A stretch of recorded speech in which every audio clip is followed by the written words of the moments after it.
How long you been growing daylilies, Mr. Weather? I guess at least 40 years. My wife, she started buying them. She went to Charlotte, Nashville, everywhere they had daylilies, she went and bought them. How many varieties do you have? I don't have no idea.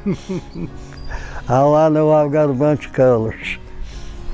I'd like to get one of these yellow. I'll be 97 in September. I'm healthier than any in my family, and I'm the oldest of any in my family. And why do you think that is?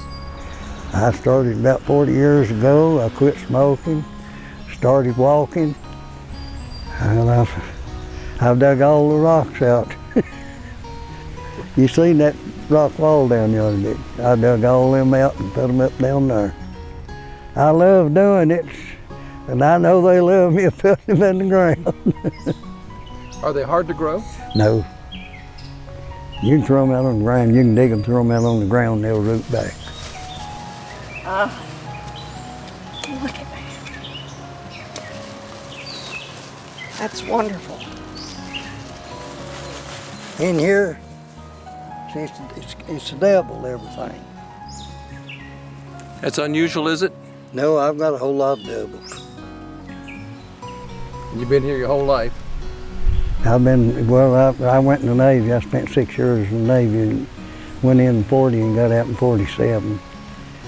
And then I rambled a couple, 3 years, New York and Ohio. I come back and met my wife, and I've been here ever since. Thank you. This is the best place in the world to get daylilies because they're so healthy. The last ones I got are just doing so well. There's less work in them than any flower you can cut out. I've heard that they're real easy to. You can dig it up and throw it out here on the ground, they'll root back to the ground. Now that sounds easy to me. Can't kill them. What's the secret to growing daylilies, you reckon? Love. Love the daylilies.